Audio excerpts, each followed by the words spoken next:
Olha, Ricardo, o momento político do país é um momento grave. É verdade, o Bolsonaro ganhou as eleições, né? Dentro do jogo democrático, nós podemos questionar, questionamos inclusive a história das fake news, o que saiu, os disparos de WhatsApp, mas o fato é que o Bolsonaro teve a maioria dos votos e ganhou a eleição. Agora, isso é uma parte da democracia. Democracia é algo que também se faz cotidianamente, respeitando as garantias constitucionais, respeitando as liberdades de manifestação, de expressão, respeitando as oposições. Tudo isso também é imprescindível num jogo democrático. E um presidente eleito, ele não é um imperador. Ele pode muita coisa determinado pelo voto popular, mas ele não pode tudo. Ele precisa respeitar a Constituição, ele precisa respeitar os direitos e as garantias que fazem parte também de uma democracia. E, lamentavelmente, as falas do Jair Bolsonaro, tanto na campanha eleitoral e mesmo depois como presidente eleito, foram falas que sugerem um desrespeito à oposição de maneira flagrante, quando ele diz que quem se opõe poderia ir à prisão ou ao exílio ou à ponta da praia, se referindo a um centro de tortura, quando ele estimula, através da sua posição e do seu discurso, violência, intolerância da parte dos seus apoiadores. E é por isso que eu disse isso no artigo que escrevi no último domingo na Folha de São Paulo, que as liberdades democráticas no Brasil, sim, estão em xeque, estão em risco, e é necessário que se construa uma ampla frente para assegurar essas liberdades que foram conquistas do povo brasileiro.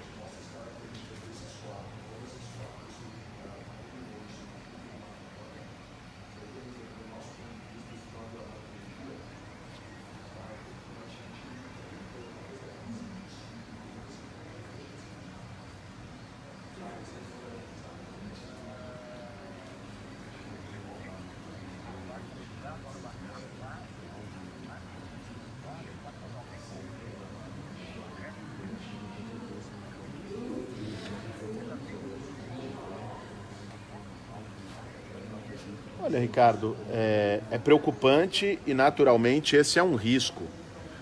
Se nós olharmos vários gestos que aconteceu na semana passada, declarações dele na televisão já como presidente eleito, dizendo que o MST e que o MTST são movimentos terroristas e queriam ser tratados dessa maneira, o que demonstra, de um lado, o reforço de uma incompreensão e de um preconceito da natureza desses movimentos.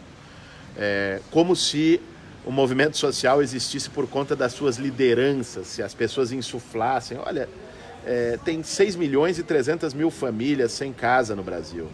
Uma senhora que faz parte do MTST, que trabalhou a vida inteira e não conseguiu a sua casa própria, que tem que escolher entre, no final do mês, pagar aluguel ou comprar o leite da criança, e que por isso ela ocupa um imóvel que está abandonado há anos, devendo imposto, em situação ilegal. Essa senhora é uma terrorista? Um senhor que é boia fria, não tem terra e tem latifúndios abandonados no campo, em desacordo com a Constituição, em desacordo com o Código Civil, e ele ocupa uma terra para plantar e trabalhar nela, ele é um terrorista? Não é. E o Bolsonaro, a rede de fake news de apoiadores deles, a rede de WhatsApp de apoiadores deles, tem batido muito nisso e atacando no sentido de que tem que prender. Aconteceu, inclusive, isso acaba insuflando fatos, como na semana passada, um acampamento do Movimento Sem Terra no Ceará, que foi incendiado, né? Chegou um grupo de pessoas e botou fogo no acampamento, colocando em risco a vida das pessoas. Pois é, não, ficou por isso mesmo, porque se gera um caldo de salvo-conduto, Ricardo, um caldo de impunidade, de que tudo pode, né, quando se trata em relação aos movimentos sociais.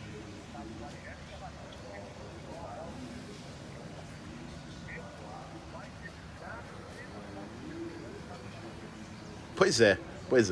Esse é um elemento evidente. O caso, a impunidade no caso da Marielle Franco também acaba sendo um convite para que esse tipo de crime seja cometido, lamentavelmente. Em relação aos movimentos sociais, há uma ameaça flagrante né? O deputado Francischini, que é do PSL, líder do partido Bolsonaro, pediu que eu fosse investigado, pediu à Procuradora-Geral da República por um absurdo, dizendo que eu tinha ameaçado o Bolsonaro, quer dizer, uma distorção de uma fala que foi feita num ato público, que todo mundo que estava lá viu que foi uma ironia. E por aí vão se criando um cerco para atacar movimentos sociais, atacar aqueles que lutam, atacar aqueles que resistem. Isso é muito preocupante.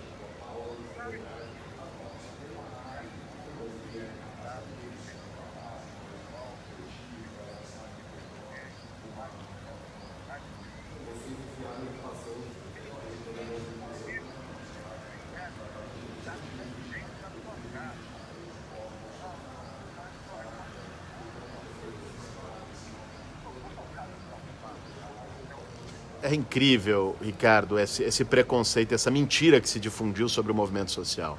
O movimento social não ocupa a casa de ninguém, né? O MTST ocupa prédios que estão abandonados há muito tempo, ou imóveis, terrenos que estão abandonados há muito tempo, em situação ilegal. Porque é importante dizer que a Constituição diz que a propriedade tem que cumprir uma função social, que o Estatuto das Cidades prevê a desapropriação de imóveis abandonados para moradia popular. Só que no Brasil tem lei que pega e lei que não pega.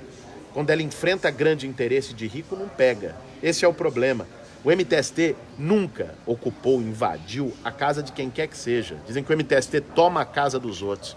Contrário, o MTST luta para que as pessoas tenham suas casas. Quem toma a casa dos outros no Brasil é banco.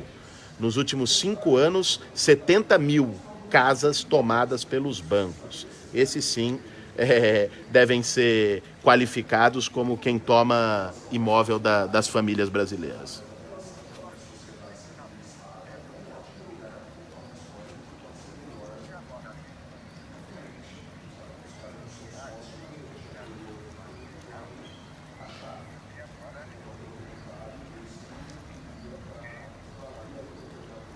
Sim.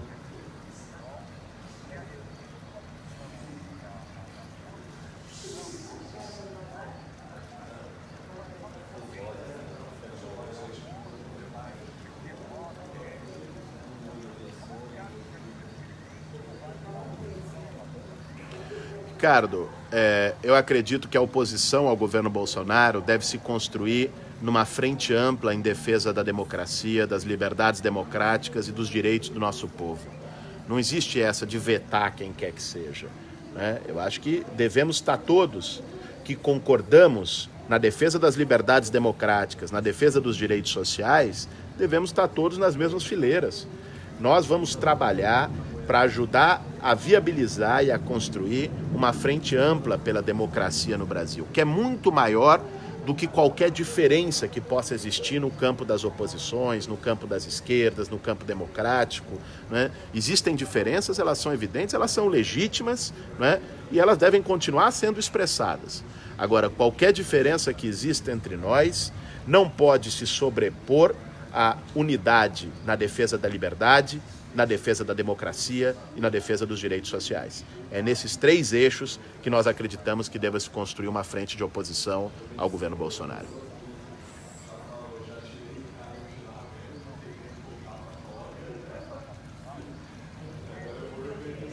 Não, sem nenhuma exclusão do PT, sem nenhuma exclusão do Ciro, sem nenhuma exclusão de quem quer que seja, né? Como você disse, eu fui candidato a presidente da República pelo PSOL, faço parte de uma aliança de movimentos sociais, com o PSOL, com o PCB, que viabilizou essa candidatura. Nós somos parte dessa oposição, também somos expressão e porta-vozes dessa oposição, mas não dá para ser com hegemonismo para nenhum dos lados. Se começar com essa história de quem é o dono, começou mal e não vai crescer, né? Uma oposição democrática, uma frente ampla não pode ter dono, não pode ter hegemonista, né? Não pode ser para uma figura, né? Nós não queremos isso para nós e não achamos que ninguém deva ter isso numa frente ampla pela democracia. Para que ela seja ampla e para que ela permita que a luta seja feita com maturidade, não é, com prudência e também é evidente com muita contundência.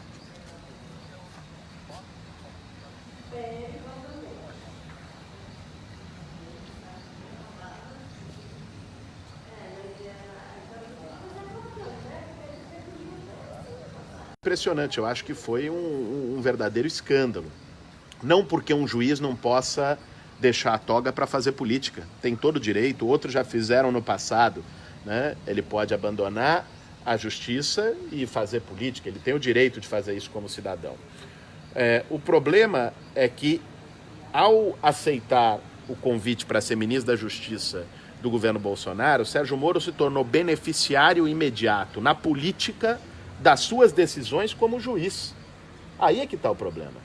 O Sérgio Moro foi o juiz que condenou o Lula e que, portanto, fez com que o Lula não pudesse ser candidato a presidente da República. O Lula que liderava as pesquisas e que o maior beneficiário da saída do Lula dessa decisão do Sérgio Moro foi o próprio Bolsonaro, que agora o Sérgio Moro vai compor o governo dele.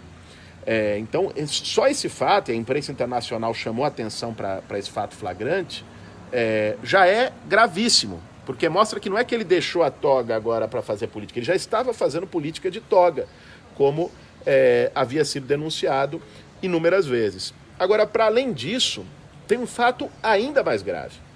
O general Mourão, vice-presidente eleito da República, disse que o contato com o Sérgio Moro foi feito ainda durante a campanha eleitoral.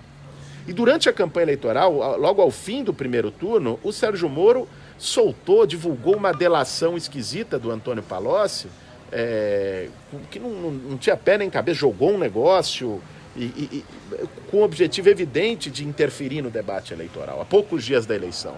Ou seja, se ele já fez isso, tendo sido sondado para ser ministro do Bolsonaro, quer dizer, isso torna a questão ainda mais quente e ainda mais grave.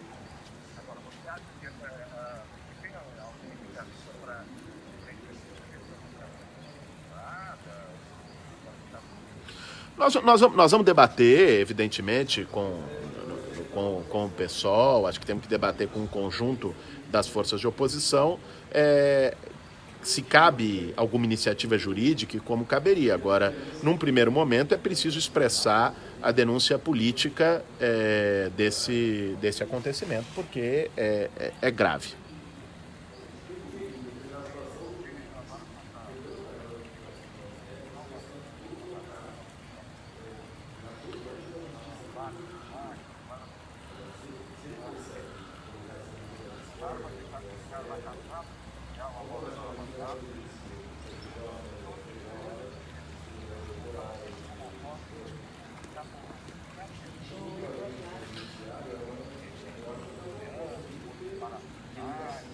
Olha, Ricardo, o nível de deterioração do ambiente político e democrático no Brasil é acelerado e grave. Eu não acho que se possa afastar esse risco. Isso não está colocado ainda hoje, não existem essas forças ainda hoje, mas nós temos visto a violência política tomar as ruas. Nós temos visto gente ser agredida, ser coagida por sua orientação sexual, professores sendo coagidos pela sua opção catedrática em sala de aula. Nós temos visto movimentos sociais, citei esse caso do acampamento do MST no Ceará, serem atacados por essa cultura do ódio. Ou seja, isso não é um cenário fora de cogitação, e acho que a gente tem que trabalhar, denunciar e se articular para evitar que isso aconteça no nosso país.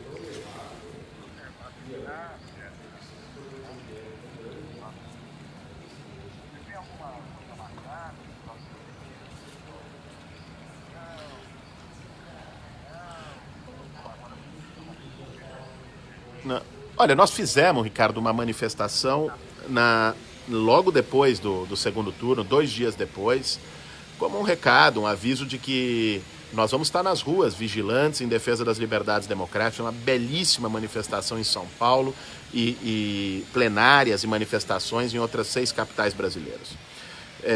Inclusive uma plenária importante aqui no Rio de Janeiro, onde eu estou agora. Agora, nós vamos seguir costurando essa frente em defesa dos movimentos sociais, das liberdades democráticas. Vamos fazer isso já nas próximas semanas, devem ter eventos públicos dessa natureza, e vamos seguir dialogando com o conjunto das forças democráticas. Hoje eu estou aqui no Rio de Janeiro também para um encontro, uma reunião com artistas que também estão preocupados com os desdobramentos políticos da democracia brasileira. Tivemos já reuniões com juristas, vamos ter outras com intelectuais, ou seja, com vários setores da sociedade, para que a gente possa ter eventos importantes nesses próximos meses que mostrem que no Brasil há uma sociedade civil viva, há uma resistência democrática importante, que Bolsonaro sim foi eleito presidente, mas não foi eleito imperador.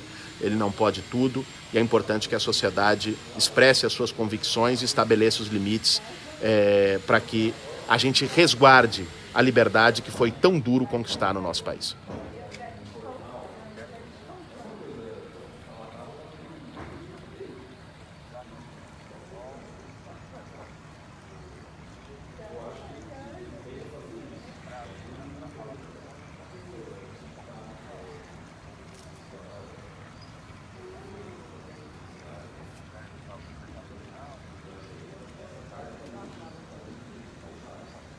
Não, obrigado, Ricardo. Eu que agradeço mais uma vez o convite aí no programa Contraponto da Rádio Trianon. Tem sido um elemento importante que essa voz se mantenha até num tempo em que a liberdade de imprensa está sendo posta em xeque.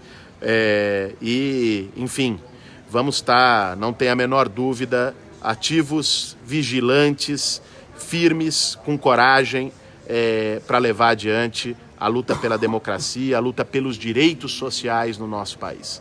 Tamo junto, meu caro.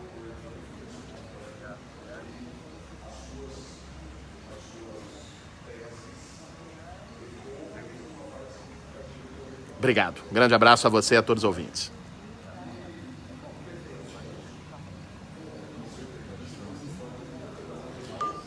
Para quem nos acompanhou aí no Facebook, estávamos numa entrevista ao vivo na Rádio Trianon, no programa Contraponto, sobre a situação do país, a defesa das liberdades democráticas, a frente ampla que nós temos que construir nesse momento tão necessária para o Brasil.